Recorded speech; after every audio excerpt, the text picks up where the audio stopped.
Yes, Graham, we can see the screen now. Okay.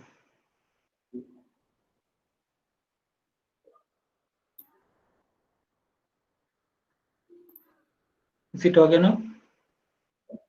Yes, yes, yes. Okay.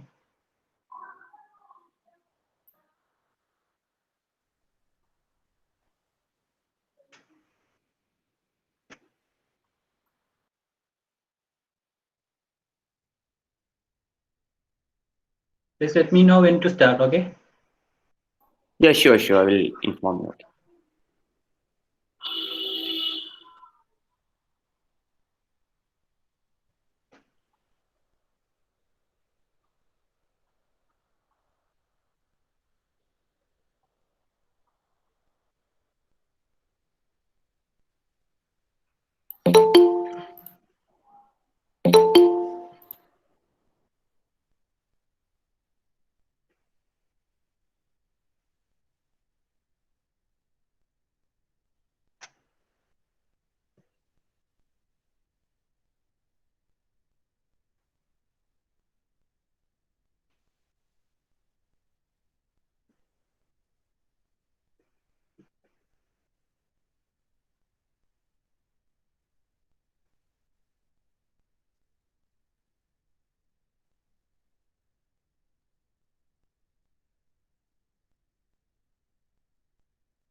Okay, Graham, so the famous will be introducing now. Okay.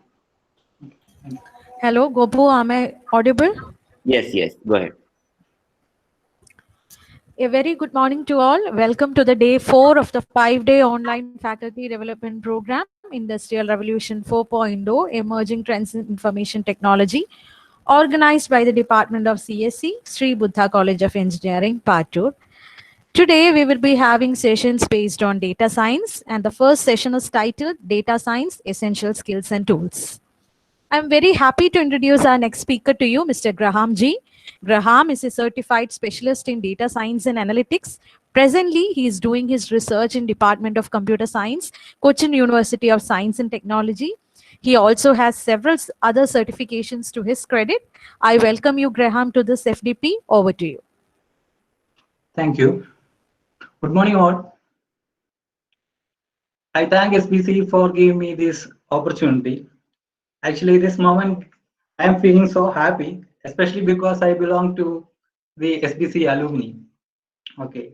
In this session, I will give you an idea about what is data science and what are the skills required. I will present this in the perspective of a data scientist. Okay. Then our faculty development program is about emerging trends in fourth industrial revolution. So what is the role of data science here in the case of fourth industrial revolution?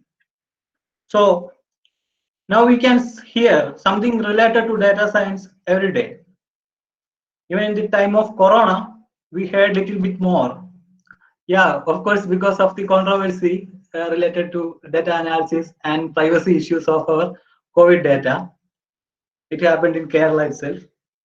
So what is the trend? Let's analysis. If we consider our academic area, we can see that all the universities, especially the IIMs, IITs, are creating courses on data science, artificial intelligence, and machine learning. Okay, a lot of students are joining for those specialized courses. And if we consider the Coursera, edX, etc., those online platforms, there are also many new courses are being introduced every day. Whenever we open YouTube, we can see something will pop up regarding the data science there. So the trend is clear. In the academic area, the trend is towards data science. Okay. So the data science, machine learning, and artificial intelligence are the hottest emerging jobs nowadays. And as per the Harvard Business Review, data science is the sexiest job of this 21st century. A lot of people are behind this data science because of the profile and also the attractive salary. So for those people with a background in computer science, mathematics, or statistics, things are a little bit easy. Okay. So this is the summary of my presentation. So I will first make you clear the background data of this data science, some background details, what really happens in the field of data science. I will explain that. Then after that, we will go to the essential skills and tools section. Okay, this is the summary. So here I will tell you some of the main applications and benefits of using data science apart from the ordinary business analytics. And then the entire data science project cycle, we will look into this well from the starting to the end of deploying a project. And of course, in the end, I will give you a learning path. We got all faculties here, so it will be better if you can direct your students towards data science in case of their projects, and you can direct them well so that they will get a good job soon. So at last, I will give you some research ideas. It is related to the COVID-19. COVID-19 is everywhere, so we can't leave that session. Okay. So let's dive into the data science area. Okay, here is a study done by Seagate and IDC, International Data Consortium. So as per their study, the within 2025, there will be more than 175 zettabytes of data created by us. So 1 zettabyte is about 1 billion terabyte. So imagine what is the amount of data that will be created. So data is the new oil. So mine that data and make a good future for the human life. So the majority of data will be created may be unstructured. That will be in the form of images and text. So I will define data scientist as the area of study which involves extracting insights from vast amount of data by the use of various scientific methods, algorithms, and other processes. And the specialty about this data is, or the trend, or why it is so popular is that we can generate business insight. That is why data science became so much popular. In every business areas, we can make use of data science. So these are some common examples of data science. Data science can help you detect fraud detection during the transactions. So advanced machine learning algorithms will help for that. In the case of banking sector, this will be a great help. So we can prevent the monetary loss there. Also, intelligence ability of machines can be used in the field of business. And then sentiment analysis, that is done by Amazon, Flipkart, everything. So the brand loyalty can be identified there. Then we can take better and faster decisions because we can predict the future using data science. Okay. Then also recommendation systems. We all know that the famous Amazon recommendation system. So these are some of the main application areas of data science. It is mainly used in healthcare for predicting the diseases. If you log on to Kaggle, you can see a lot of data sets regarding the health data. So small data sets are there. The stroke prediction data set or the heart attack prediction data sets, something like that. So we can predict the diseases earlier. Okay, that is the advantage. Then in the case of media, so it's the era of digital and Netflix, Amazon Prime, everything it is getting more popular. So they will give us personalized contents and recommendations. That is using this data science. Also, in the case of banking, I already told we can find whether some loan will be default or someone is eligible for a loan. We can find all those things using data science. Now itself they are using softwares using the data science techniques. Okay, in the field of automobile, we know it is the time of driverless cars, and also we can predict the maintenance, also the cost. Also, the automobile companies use the data to make much better and efficient engines and all. In the case of telecom companies, a lot of competition is going on. They can design their products or they can target the subscribers based on this. They will know previously, they can know whether a subscriber will leave the network or not. Based on that, they can give offers to you. Then we can see it's the time of online delivery, the COVID time.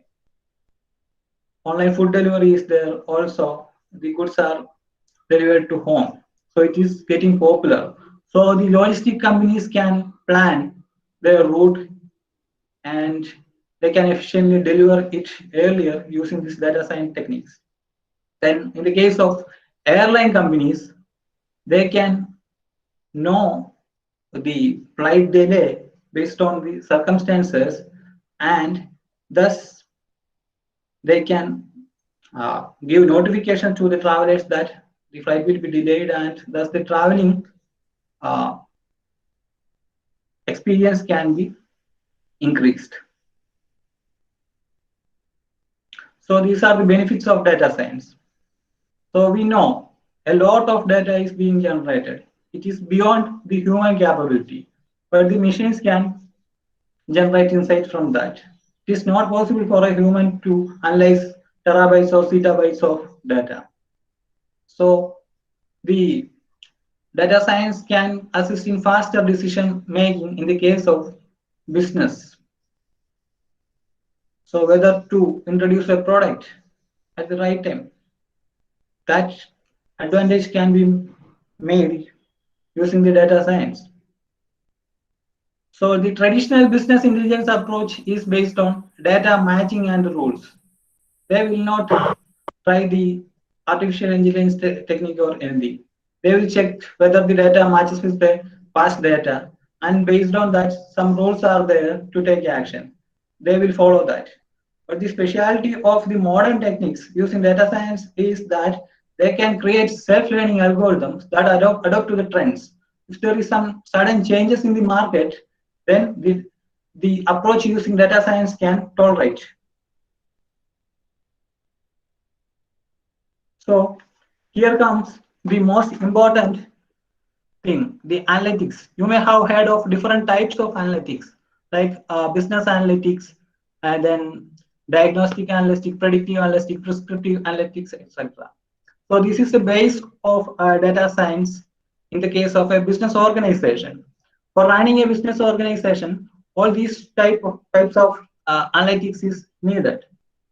So the primary things which defines this type of analytics is hindsight, insight, and foresight.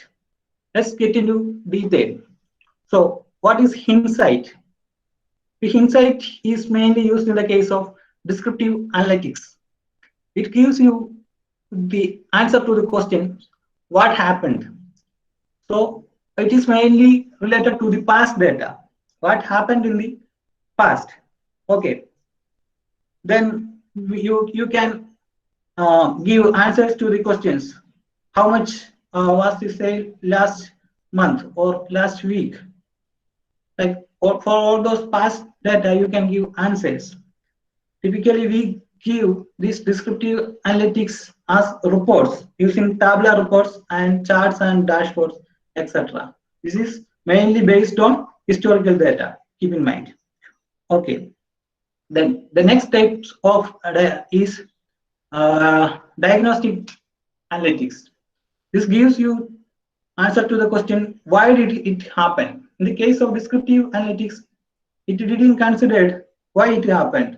What happened, it's okay. But in the case of the reason, it was not able to find.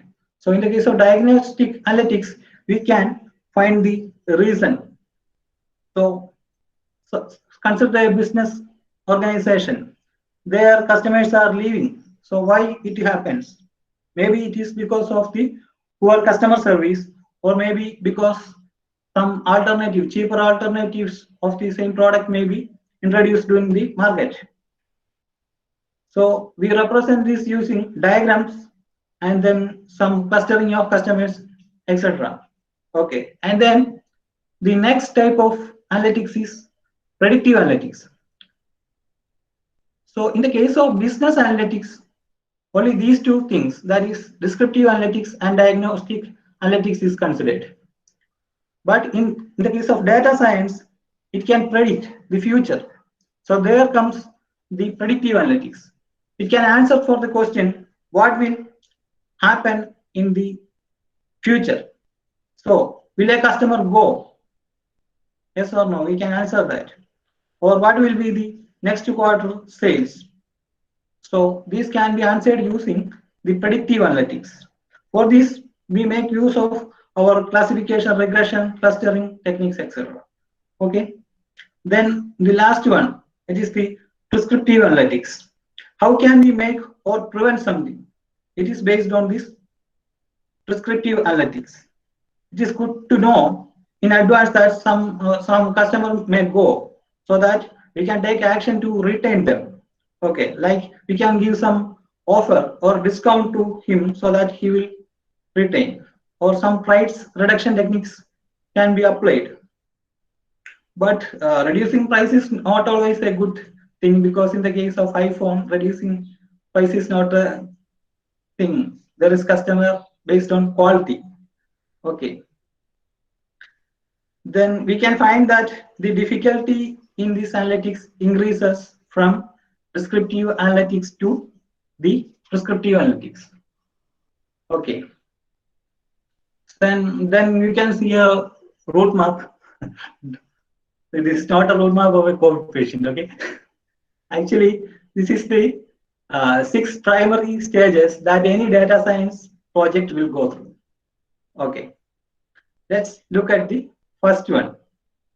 That is business case and discovery. You already know that. I think from this yesterday's session itself, you know what are the steps in a machine learning project. Data processing, model planning, model building and selection, then presenting the results, deploying. That's the common steps in machine learning also. Okay, so let's go deep into the first case. Business case and discovery. So, in most of the business problems start with a single line question. That is, our sales are down. Is there anything that we can do to improve it? So, from that question, we cannot say anything. So, here in this phase, a data scientist must take interviews of the business people, asking them relevant questions to get a better idea about the business, or finding what drives that business. So we have to make discussions with the stakeholders and other business people, and then identify the what kind of data is available and from where related to this business problem. How to identify that. For a problem, just consider the travel time estimation in the Google Map. For that, we need the weather data, the traffic data, and also the event information, like some special events are happening in the route or like that. A lot of data is fused together to analyze it or to predict the travel time. And one most important thing, we have to anchor to the account session and also the authority in the company to find the budget and timeline. In many cases, data scientists will lost in the data and other thinking. They will not think about the budget and timeline, and it is very important. And after these discussions, the data scientist will fix the end goal. That is, he understands and defines the problem to be tackled. Okay. And then the next step is data processing. The data processing you already know. We will not get the accurate data or the correct data to process, or which is ready to process using the machine learning algorithms. So we have to go through different steps. Actually, the data processing is the most time-consuming step. Almost 2/3 of the time in a data science process is consumed by this data processing step.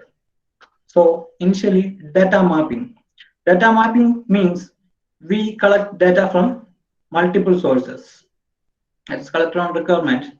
These sources may be web servers, also some web logs, the click data, maybe data from other databases, then from the collected using different APIs, or from online repositories like MC repository, like that. So that is what we do by data mapping, and the next step is data cleaning. So here also the data may not be in the desired format. So there might be some missing values. This will create problems during the prediction. So we have to replace or remove that records. Then there can be some noisy data which are not good for the analysis, or some incorrect data happened during while we getting that data online. So we have to remove all those data. Then some outlier treatment must be needed, like some data must be out of scale. And then suppose, for example, if we consider the predicting a salary of a person, then there can be one with a huge amount salary that will affect the entire prediction. So such kind of data must be removed. And then there can be duplicate values, also some misspelled values. You have to find solution for all these things. Okay. The next thing is data transformation. That is, we may have to modify our data. That is the transformation like kilometer to miles transformation, or degree Celsius to Fahrenheit transformation. Such things must be done in this phase. Also, normalization of the data. Then we may transform the data, some logarithm applying to the data. Then we may have to impute some values, like some values must be imputed or replaced with the mean of some data or median of some data, like things. Then this is the most important step in the feature engineering. Also, you know what feature engineering is and how it is important in the case of machine learning. Okay. For this data transformation, there are some specialized tools, some ETL tools like Talent and Informatica. And these are used by many companies to reduce their data transforming this data processing time of the project. And then last comes the sampling of the data. So there are millions of records. You may not need all the data. We will take the sample from that data, and then we use the data binning. And after that, we will try using the pandas and sklearn pre-processing libraries. You know that are the tools used in this data processing step. We will split the data into test and train, and we will again make some cross-validation data also. Then we will apply it into the machine learning models. Okay. Then the next major step is model planning. Here also, some exploratory data analysis using data visualization is needed. Here the main tools used are Matplotlib and also Seaborn. Seaborn will help a lot because statistical analysis also can be made with this visualization. They are using Seaborn. Okay. So here we will check the correlation between the different variables in the data, whether they are positively correlated or negatively correlated. And this data visualization will help us to understand the data more.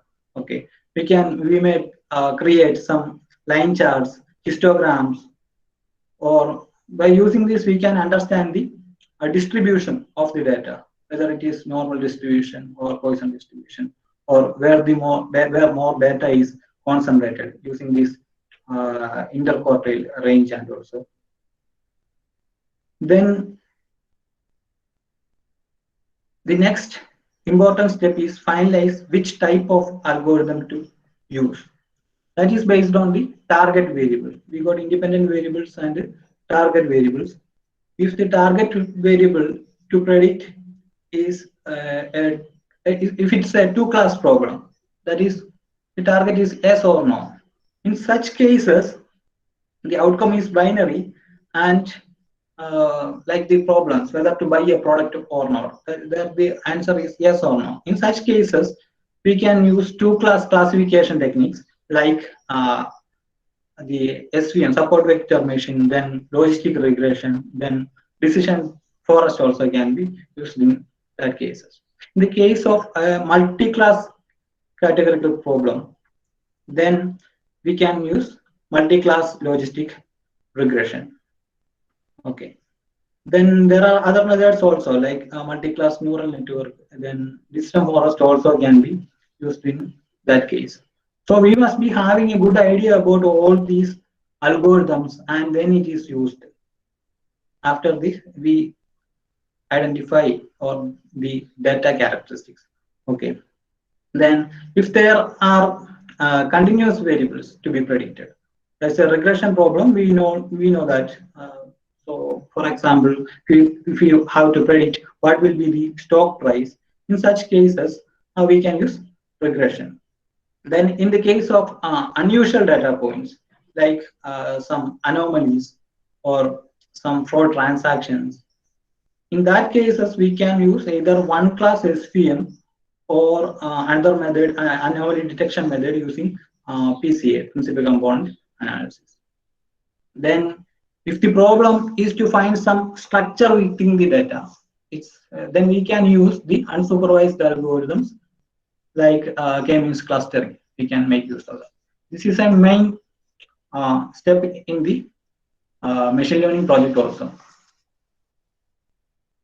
And then next section is the model building section. So here the training and testing of data on different algorithms will happen. And we will cross-validate the result on different data samples. And also evaluation measures like precision, accuracy, F1 score, such things will be applied here. So apart from knowing how the algorithm is or what are the parameters, how they affect the result, we must know about the parameter tuning of this also. So finally, we will identify a model which best fits the business requirement.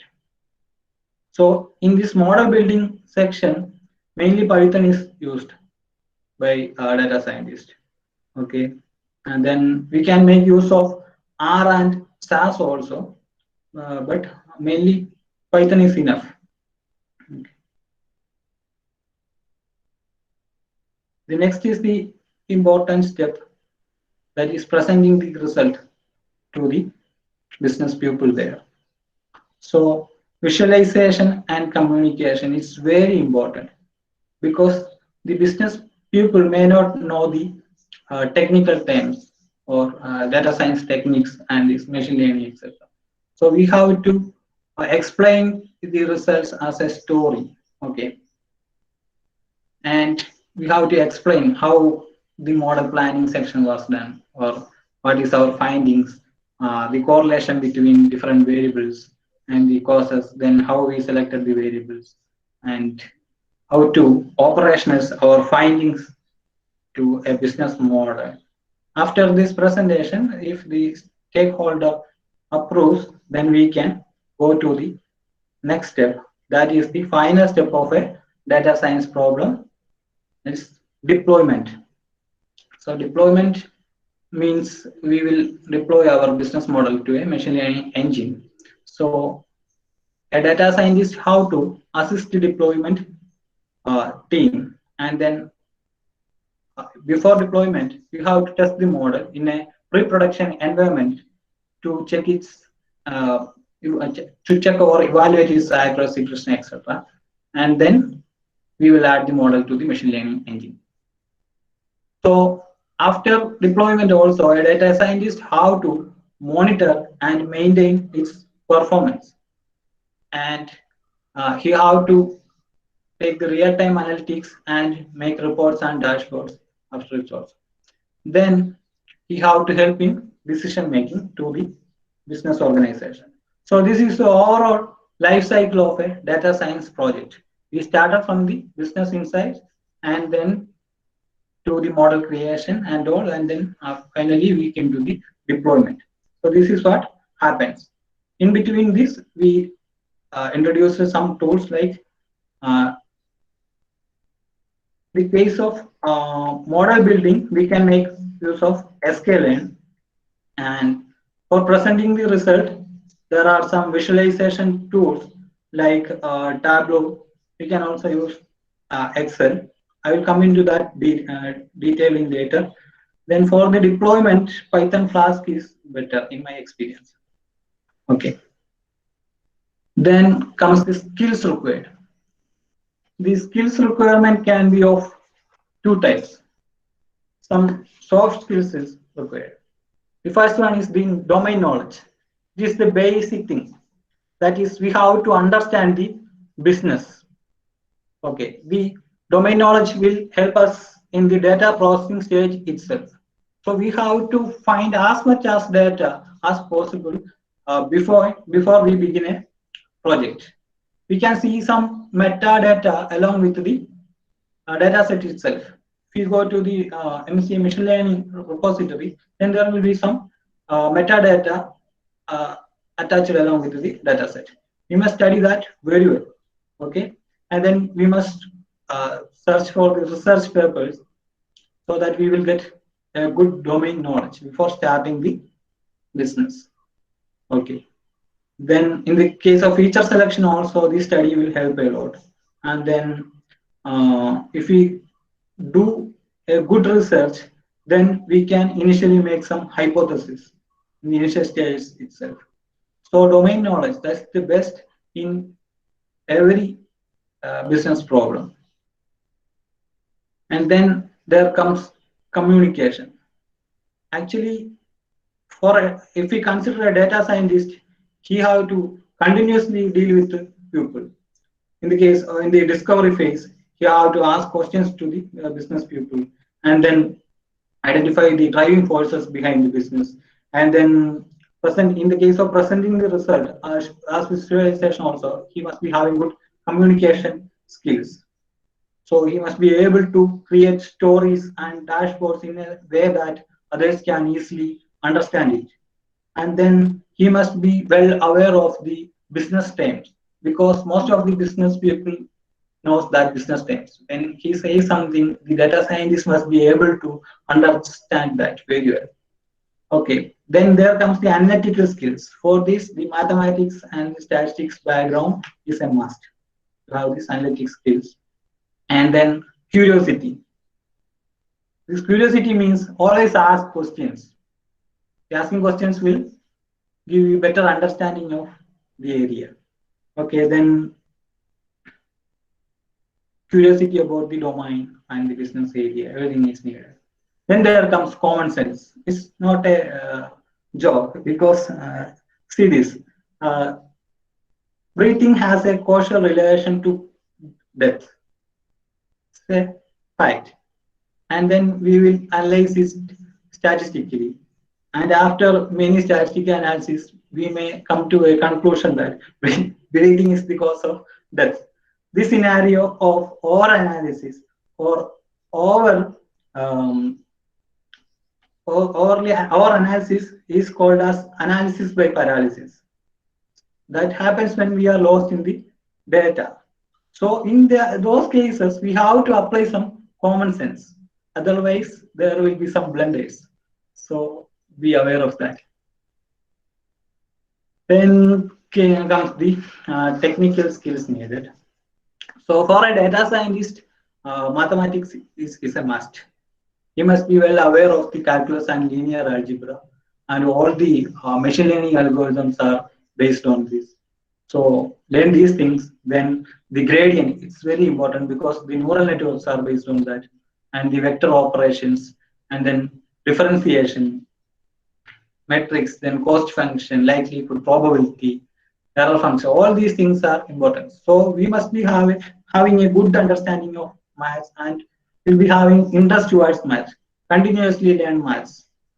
From my experience, try Khan's Academy or the NPTEL tutorials to learn mathematics. It's a must. Without maths, you can't become a data scientist.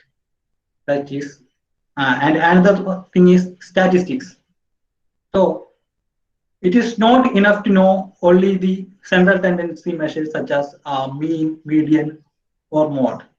Actually, you need to think like a scientist before you can become a scientist. So as a scientist, you train your mind to frame problems as hypotheses, okay, and gives the techniques to test these hypotheses. So for coming to that stage, a better understanding about the statistics is must. Okay. So there we must be good with the hypothesis testing, the Z test, uh, T test, etc. Then the analysis of variables, ANOVA, then the about the range, the distributions, normal distribution, Poisson distribution, and then the statistical significance of a problem. If we are having good understanding of the things, only then we can form a correct solution to a problem. Okay. Also the evaluation measures, precision recall, confusion metrics. We must be aware of all these things. Okay. Then there comes the programming language. Okay. Mainly nowadays Python and SQL are leading. So the specialty is that Python and R are having a lot of libraries, inbuilt libraries. If you got a question, then you will get an answer very easily if you use Python. One problem with the R is that it was processing in memory. Now the problems are resolved, even though R is mainly used for the research for community by the research and by some statisticians. Now SQL has outperformed R. So these libraries, NumPy, Pandas, Matplotlib, Seaborn, etc. is a must. And then there is a Python library for deep and machine learning called as PyTorch. Then these Tidebase, dplyr, ggplot, etc. are some R libraries. You must be having a good idea of these libraries and how to use that. It's very simple. If you give at least 1 week on that, you will get expert on these areas. So then there comes data wrangling. We already discussed that data wrangling and data cleaning steps, everything. And then the machine learning and deep learning step. I think from yesterday's session, you got a good idea about what these deep learning and machine learning. And here we must learn this, or we must be having a good idea about scikit-learn, which is the Oxford Dictionary of machine learning. And then TensorFlow, it's open source and it's from Google, and this is very easy to implement. Also, the Keras is a wrapped version of this TensorFlow. And then PyTorch, I already told you, it's a Python-based thing.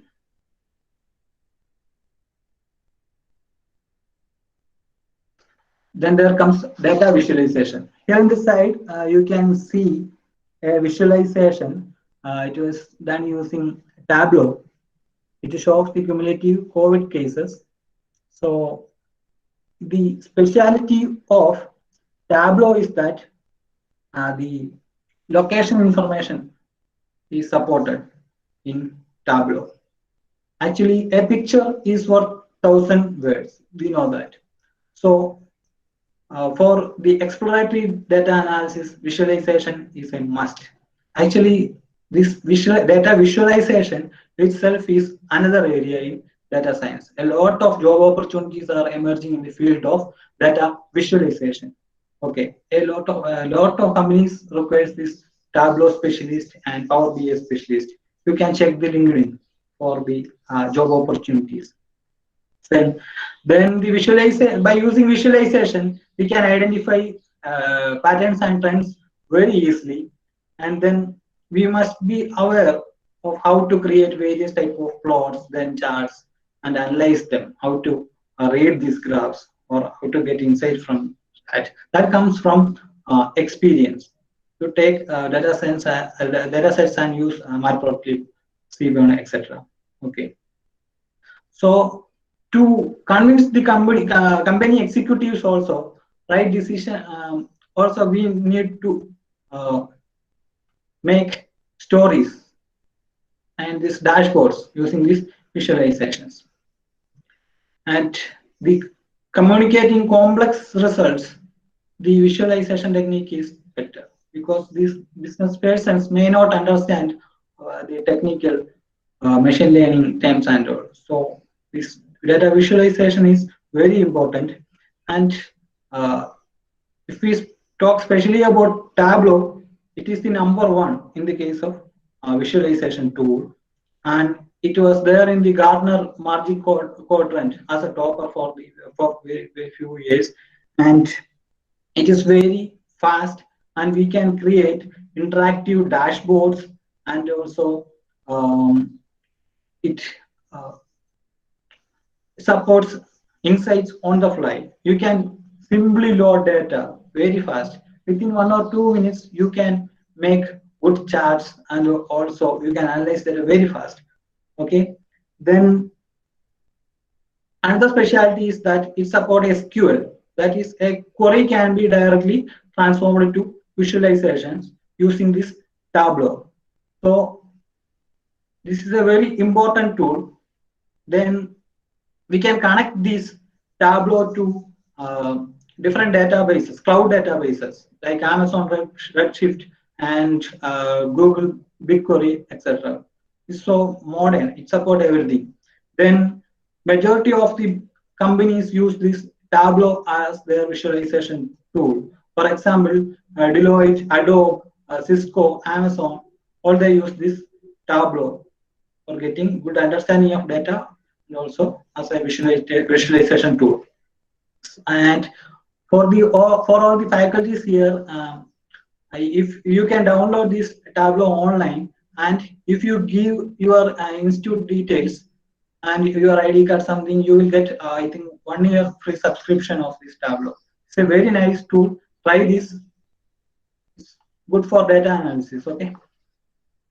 Then there comes Excel. You all are familiar with this spreadsheet program for analysis.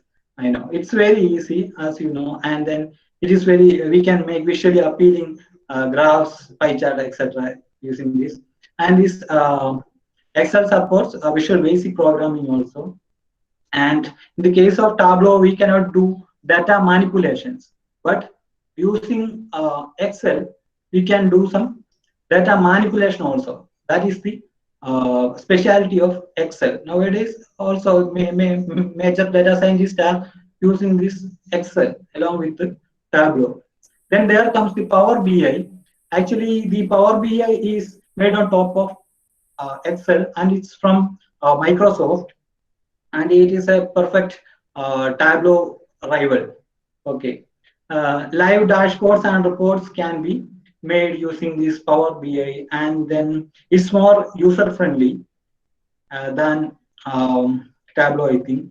Then it has got the machine learning capability so that we can do some simple prediction problems using this, and then it supports almost all type of data formats like Excel text files, CSV files, and PDF files, XML files, everything, Oracle, everything it supports. Then companies like Adobe, Nestle, then Carlsberg, etc. are using this Power BI as their major visualization tool. Then what else? For becoming a data scientist, knowledge about big data is a must. So the idea about Hadoop distributed file system, HDFS, and MapReduce, it's a must. If you know these things, then the data scientist with this big data capability is known as a full stack data scientist in the data science area. Okay, then a lot of job requirements are there for big data scientist. Okay, then there comes Apache Spark. Actually, this Apache Spark is an open source data processing engine, and it can process data in real time across various clusters of computers.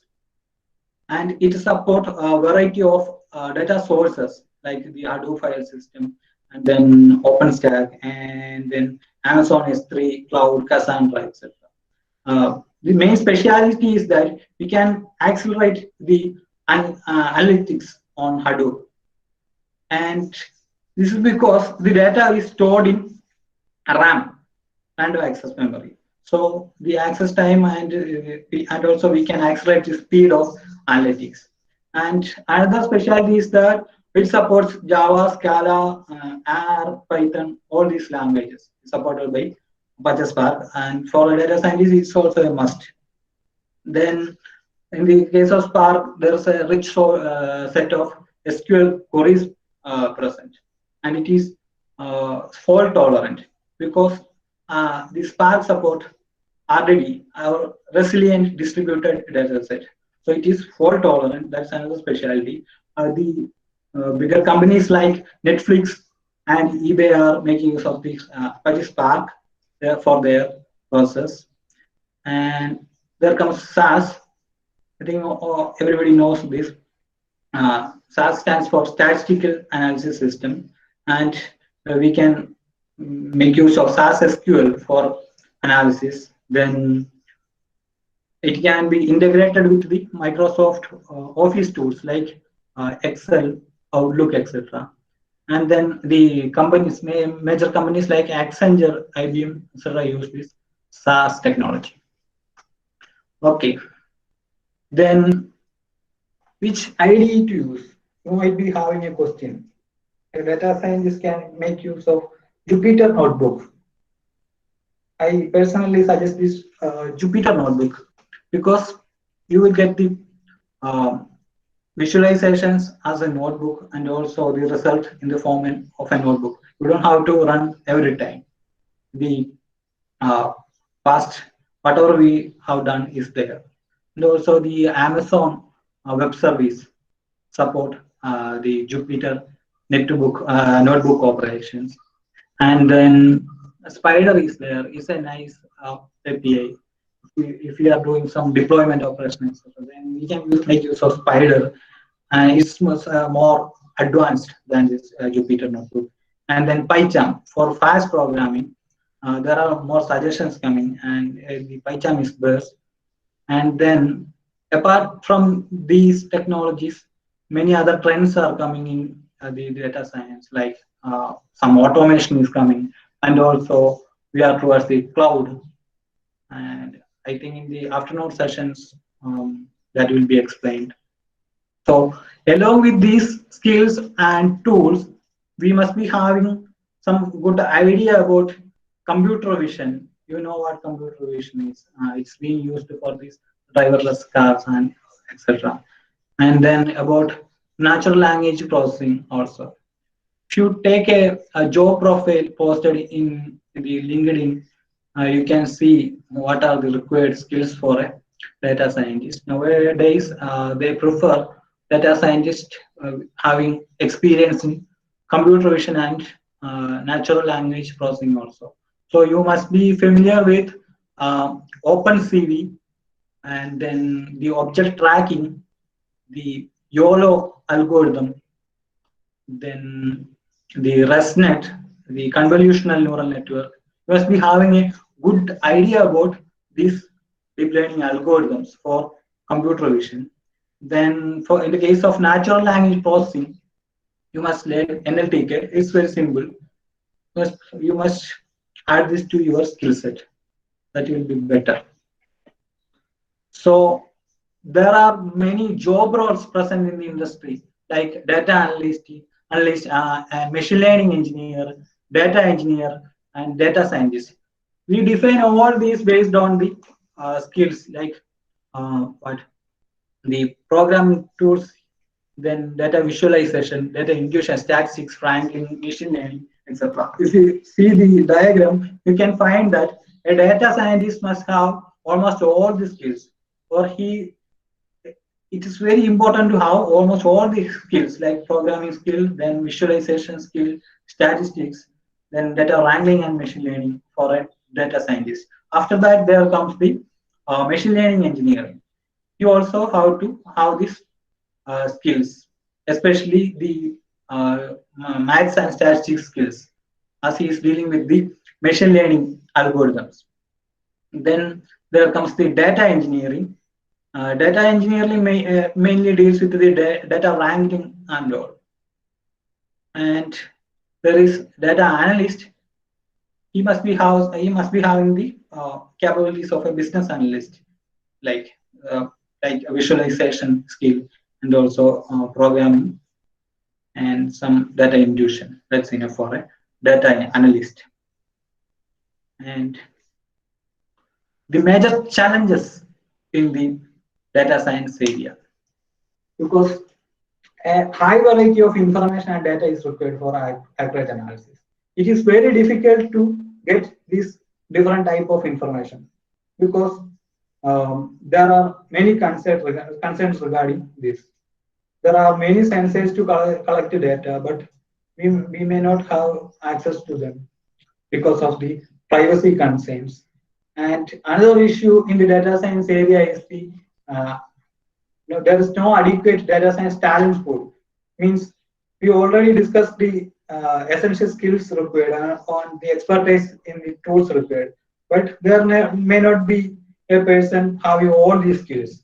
Someday someone will be weak in statistics or some visualization. So getting a person having all these skills, talent pool, is very difficult.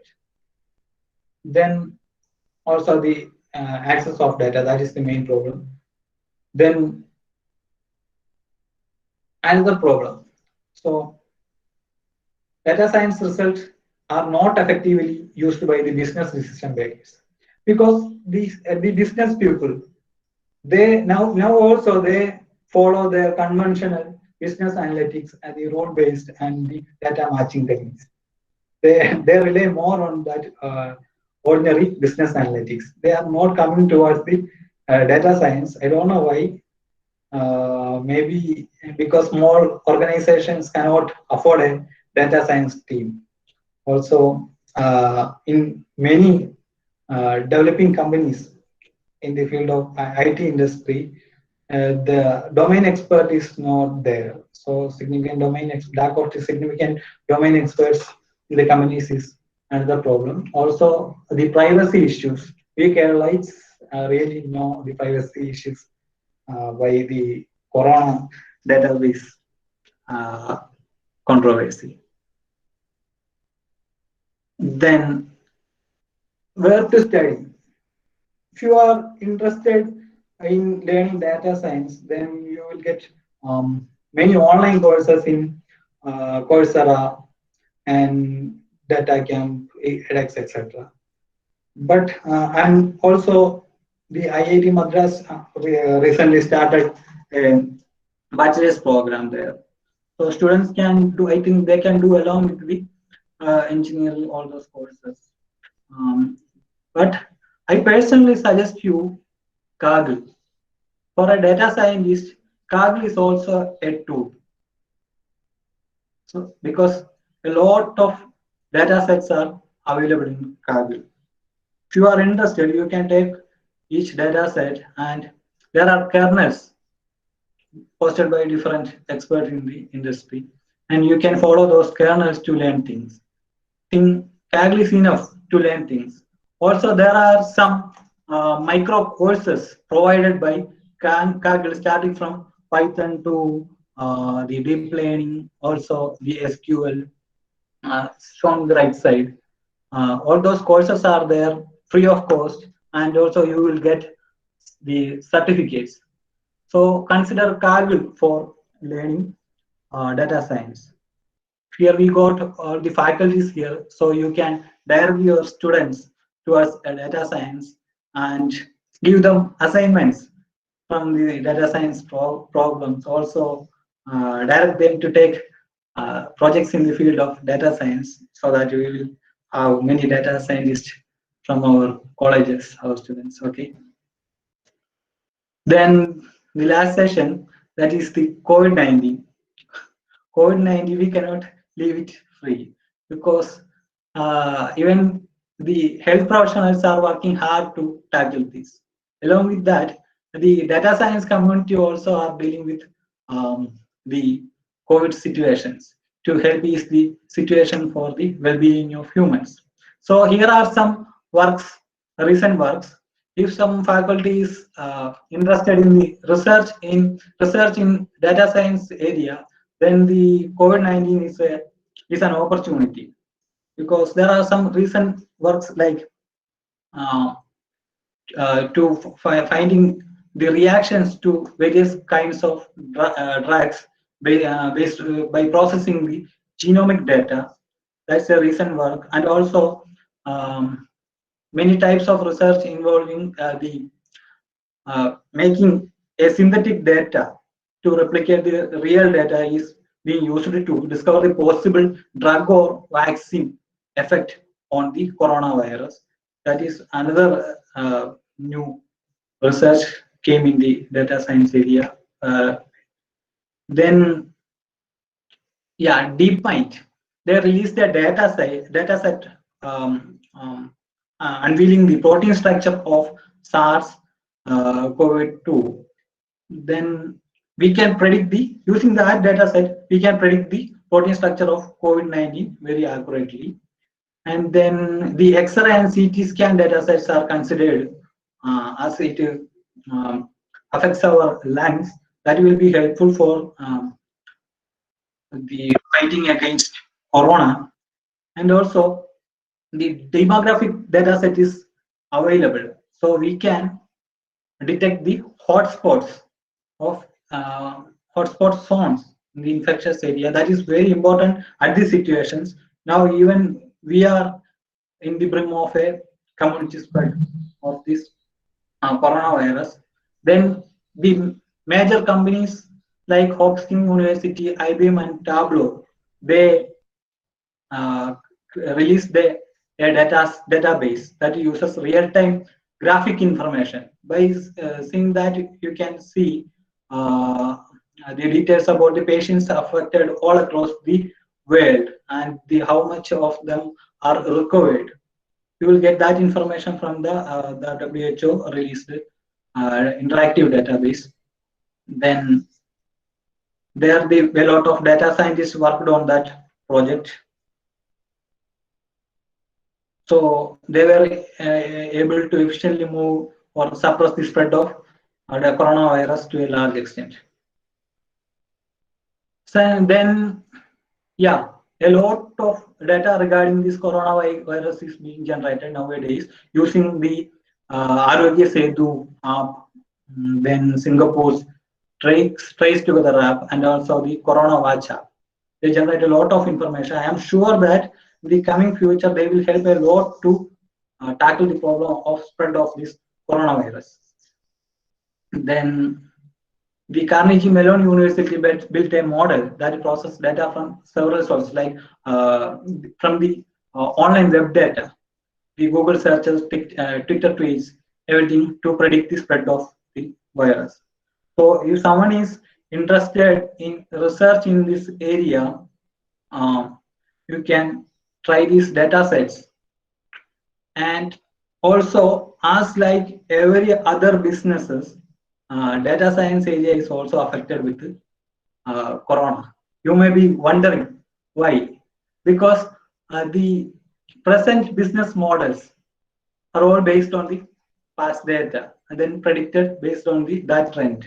But due to this corona issue, all the trends changed. There's a sudden change in every business. The sales are down, the traveling patterns are different now, and our life really changed. Now even the education is becoming digital now, so everything changed. The already deployed models are based on the past trend, but now the situation is different. So we have to do some reassembly in the case of data science models also. So that is also a research area. You can go through that. So I welcome all to the world of data science, and then hope at least you got an idea about what data science is and what are the benefits, what are its major applications, and the major steps involved in a data science project, and then what are the major skills required like mathematics, statistics, and then the state-of-the-art best performing tools I think, and how to learn data science. I think overall you got an idea, and thank you so much.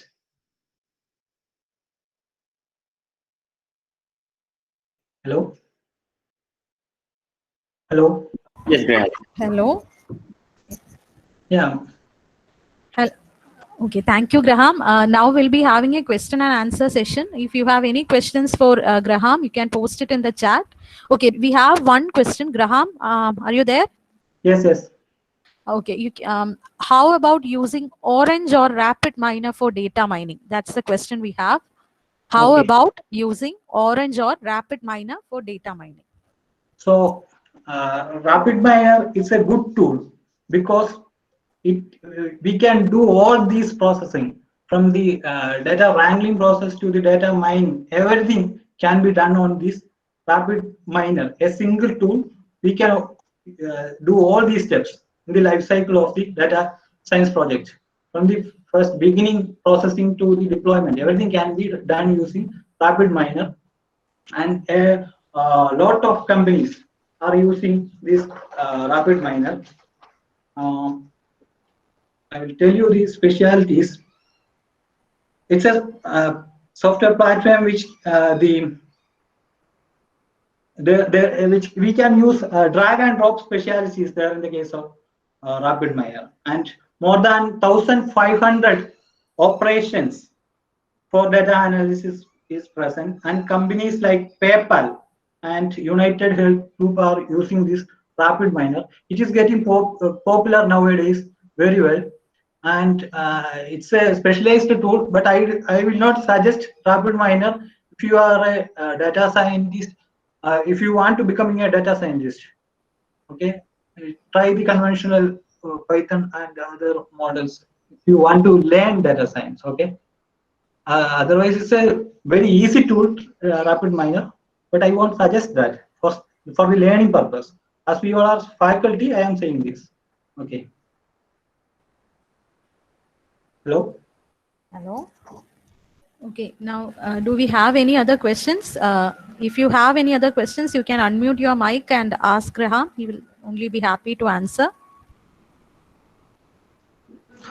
Hi, Graham. This is Vinod. So I have a quick question regarding the diagnostics analytics. So, for example, if I want to find out the reason for a low customer experience for any of the products, okay. So there may be cases that if for example I'm taking this case of Amazon or Flipkart, where I have listed few of my products, and the customers are giving their responses that their customer experience on about that product. So there will be real customers, and also there will be fake profiles which is giving not the right review for that my particular product. So do we have any mechanisms to identify the authenticity of the responses like that? Actually, that's in progress now. We all know there is a mechanism to find the fake news. Okay, like that we can use the language styles and all, and get information. The natural language processing can be used to find the authenticity of the comments. We can do that. I don't know whether is there any running algorithms or already applied models regarding that, but we can tackle that situation using the NLP, sentiment analysis, and all. All right, got it. Thanks, Graham. Okay. Okay. Do we have any other questions? Okay, I guess we don't have any other questions. Okay, so Graham, we will wind up the session now. That was a very informative session on data science essential skills and tools. And as Graham told in the beginning, he's an alumnus of Sri Buddha College of Engineering. And I'm sure all your teachers will be so happy to see you like this, coming back to your alma mater as a resource person. I, on behalf of the entire department of CSE, would like to express my sincere gratitude to you for accepting our invitation and returning to your alma mater. Thank you so much, Graham. Thank you.